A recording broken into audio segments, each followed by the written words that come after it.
China hitting back today, announcing their own new tariffs against the U.S. The stock market responds by plunging thousands of points.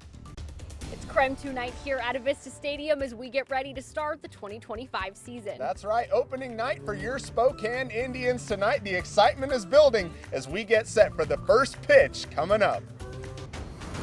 Warmer and sunnier weather arrived today, and as we head into the weekend, how warm are we expecting to get, and when could it all change?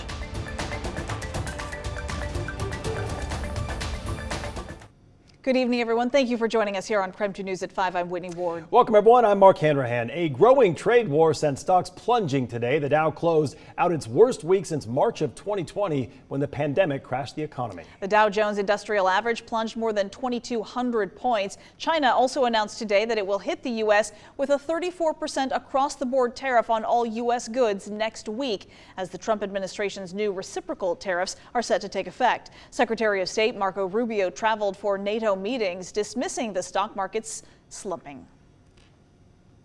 Ultimately, the markets, as long as they know what the rules are going to be moving forward, and as long as that's set and you can sustain where you're going to be, the markets will adjust. At an event this morning in Virginia, Federal Reserve Chairman Jerome Powell said President Trump's tariff policies will likely raise inflation in the coming quarters. We are also learning more about how those tariffs will impact the car dealerships here in Spokane. Wendell Ford released a statement saying in part the 25% tariff is now applied to any new cars coming into the U.S. They estimate that price of a $30,000 car could go up by roughly $7,000. Wendell says cars already in the U.S. won't be affected. So what are the tariffs exactly, and how do they work? As we work to bring you more to every story, we want to break it down for you with some help from an economic advisory firm at Oxford Economics. Tariffs are basically taxes that a government will place on things that get imported from another country. They are typically calculated by a percentage. Tariffs have several purposes. First, they help boost a government's income. Second, they can be used to pressure companies and manufacturers to make things here rather than bringing them in from somewhere else. Tariffs can also be used as leveraged against a foreign government. You can keep up to date on all the day's news, including the very latest on the tariffs on KREM 2 Plus. Just download it on your TV and start watching for free.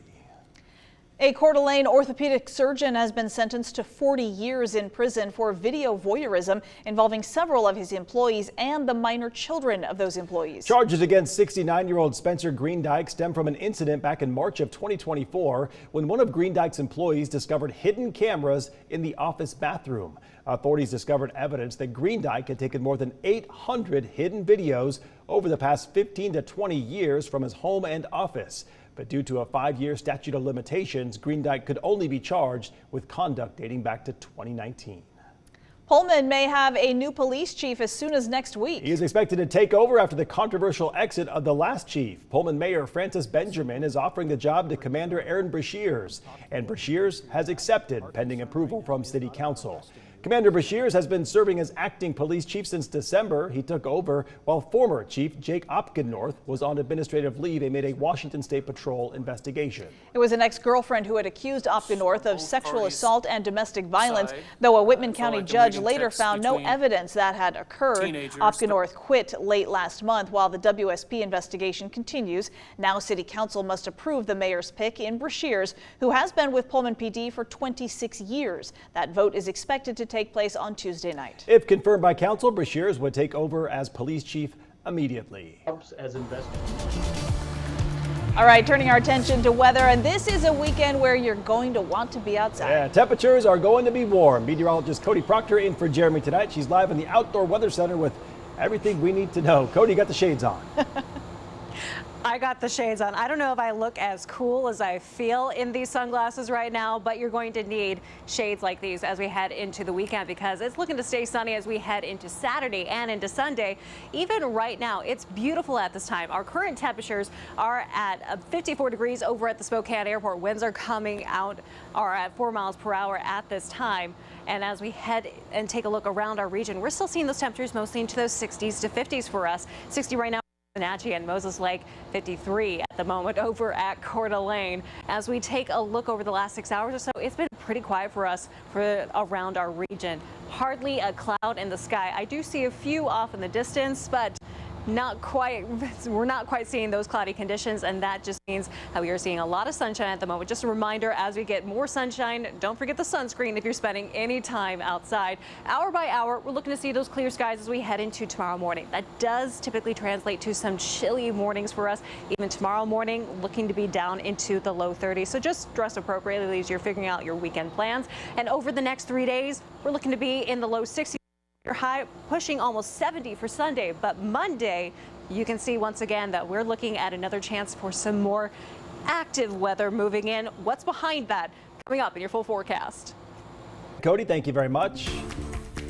It is opening day for the Spokane Indians. Tonight, the Northwest League defending champions take on the Everett Aqua Sox at Avista Stadium. So this year marks the first season since the organization has made a whole list of improvements to their facility.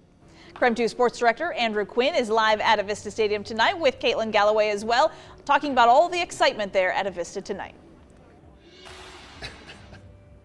Well, Whitney, as you can tell, this is a very exciting night because Ribby the Red Band Trout is absolutely hyped up. It's opening night here at Avista Stadium. Look at this man. Look at him. Look at him. Oh, it is exciting out here tonight. The Indians opening up the 2025 season, as you said, taking on the Seattle Mariners affiliate, the Everett Aqua Sox. It's an exciting night for us, Caitlin.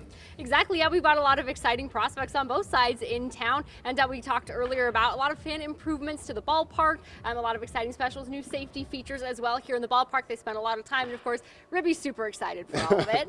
Ribby, how much are you enjoying all the new stuff right here in your habitat? How much do you like it? Oh, look at that, he did it! He did it! Mark and Whitney, he did it! Now that's the way to start off opening night. That's right. There. What are you most excited about for opening night? Himself. There we go. Maybe go Indians. There you go. We love to see it. There we go. There you go. And of course, tonight, following tonight's game, there's going to be a fireworks show out here in the Spokane Valley. So just a super exciting evening coming up for your Spokane Indians. There are still tickets available if you want to come down here tonight and catch number 14 prospect Jordy Vargas on the mound for the Indians tonight. And Ribby, let's hit it one more time for him. Here it is. Oh, look at that, Mark and Whitney. It doesn't get better than that. We'll send it back to you guys. That's how you know it's going to be a really good night. That's absolutely just right. the rule. By the way, Andrew didn't talk about it, but we do want to let you know that he is throwing out the first pitch tonight. Only safe space is behind him for that. All right, we'll be checking back in with him at 5:14 tonight. The game between the Indians and the Aqua Sox starts at 6:35 tonight. Now, still to come, June is Pride Month, but there are questions this year about how much funding Spokane's Pride celebration may have. It was a little disappointing watching some of these corporations capitulate as quickly as they have. Still ahead at 5 tonight, we talk with organizers of Spokane's Pride celebration about what to expect.